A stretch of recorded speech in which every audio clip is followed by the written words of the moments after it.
Today we're going to take a look at the Elite Force Airsoft M4 CQB in flat dark earth. Now this is another Elite Force Airsoft / Umarex product that is OEM manufactured by Aries. And Aries makes some fantastic guns, and this M4 is no exception. Here's what you're going to get with your Elite Force M4 CQB. You're going to get a simple wall charger. I said it in videos before, if you don't have a universal smart charger, I recommend getting one. These will work, but it leaves a little guesswork, and you're not going to get the full charge into your battery every time. You're going to get a 8.4 volt, 1200 milliamp hour nunchuck style battery. Again, has the small or mini Tamiya connector. You get a vertical foregrip with the quick disconnect feature, which is pretty cool. Cleaning and unjamming rod, of course. You get two 300 round high cap magazines. If you're new to Airsoft, high cap means high capacity. These hold 300 rounds, and they have the wheel on the bottom that you have to wind in order to feed the BBs out. And these are plastic magazines. You can hear I got this one loaded up. We'll talk more about these in a little bit.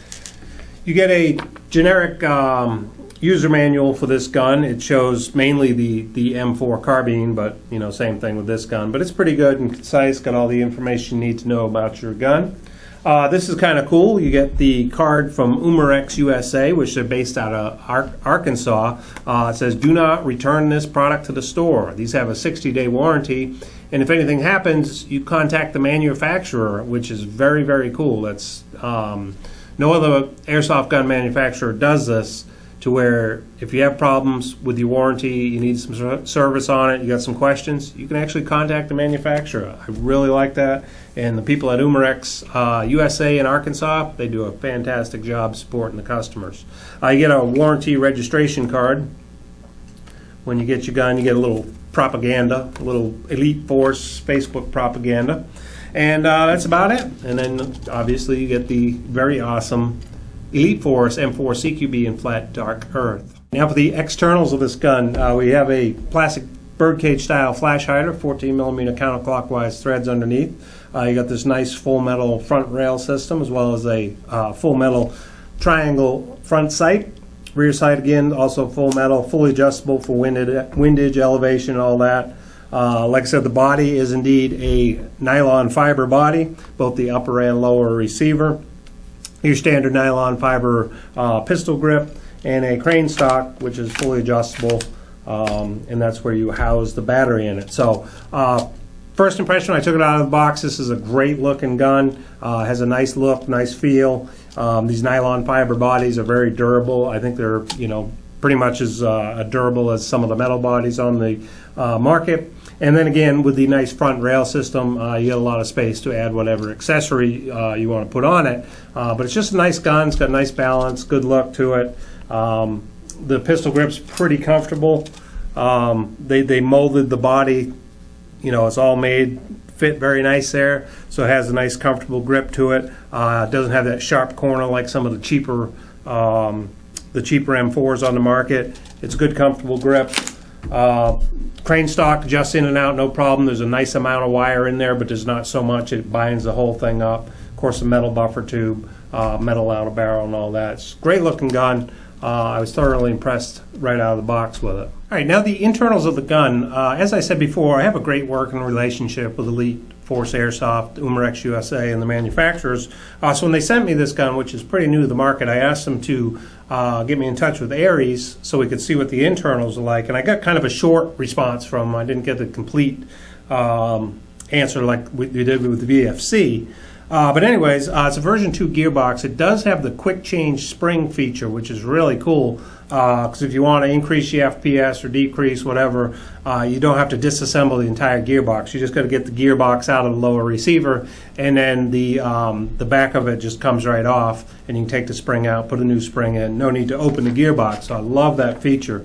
But anyways, this is what Aries told me about the internals on the gun. The inner barrel is a 6.05 millimeter bore, and it's obviously an anodized aluminum barrel. The CQB length here has a 265 millimeter barrel length. The bushings are 8mm oily bushings, or what they call it oily bushings, but it's oil impregnated steel. So it's an 8mm bushing.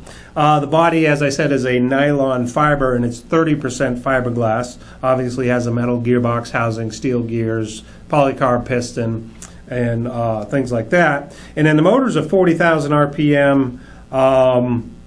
And they gave me the torque specs, but I'm not real up on these little electric motors. But anyways, they said it's a 317G-CM 16 amp max motor. But it seems to have some good torque and also has some good speed, as you'll see in the chrono test with a 9.6 volt battery. So that's some of the specs they gave me straight from Aries, so there's no guesswork on that. All right, now some of the things I didn't like about this gun. One, the magazines. Like I said, they're 300 round capacity high caps. They're plastic. Their plastic seems to be a little lighter than what the Mag brand are, which is no big deal. But my issue with them was you wind them all the way up, you put 300 rounds in, and after you shoot about 100 rounds, it starts to feed a little weird. And I started winding the spring again, and the spring felt like it was really wound up still. So I didn't like that. I don't like the way these feed. They work.